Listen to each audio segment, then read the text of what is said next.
Hello, I'm Greg Kasavin, and I'm here to tell you about Hitman Contracts. This is the third game featuring everyone's favorite bald-headed assassin, 47. Most of the game takes place in a series of flashbacks.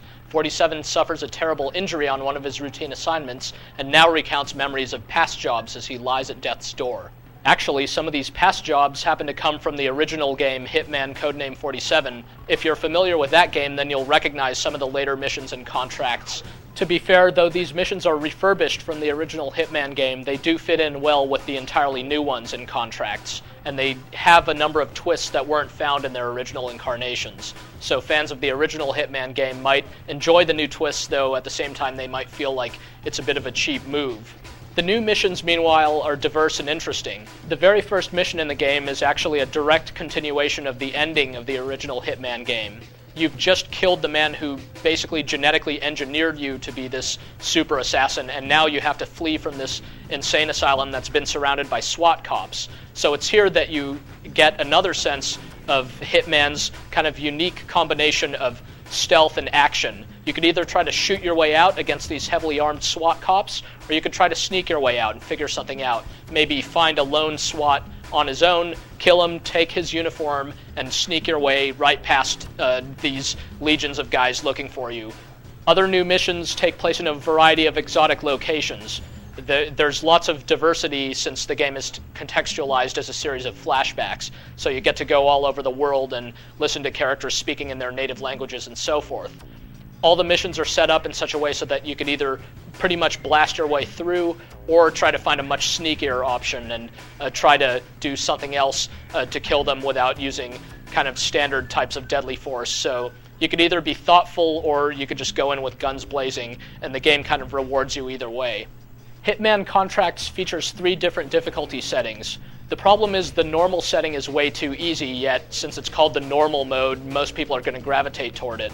It's here where you can really just blast your way through the game very quickly. 47 can take a ton of damage before dying, and your tactical map basically shows you where everyone is and what the key locations are, and basically you could just walk into every mission, kill everybody, earn yourself a nice rating of mass murderer, but sure enough you've passed the level. This really obviously isn't the ideal way to play the game. You do want to try to sneak your way through and encounter some of the subtleties of the missions and the more elaborate sorts of mission outcomes, and you'll really only feel forced to pursue these routes at the higher difficulty modes. The expert mode, the middle mode, is really the sweet spot because that's where you can't take so much damage. You could still shoot your way out of a tight spot, but your tactical map still kind of shows you where to go and lets you get your bearings, and you have a couple of saves during a mission so you can save your progress after you've gotten somewhere.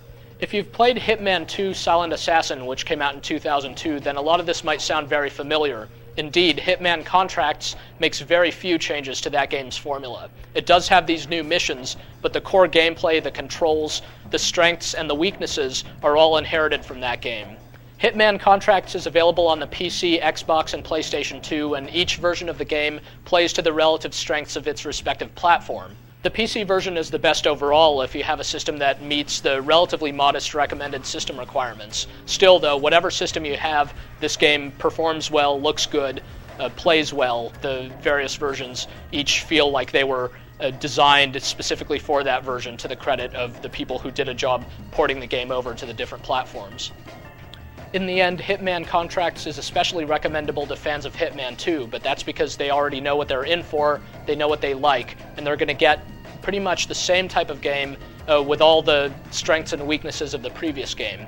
Only it's a little bit later now, and standards have improved, and issues with the artificial intelligence and so forth, which might have been forgivable back in 2002, aren't quite so forgivable now. They stick out a bit more. This is still a pretty impressive game, though, and it has a good mixture of both stealth and pure action in it.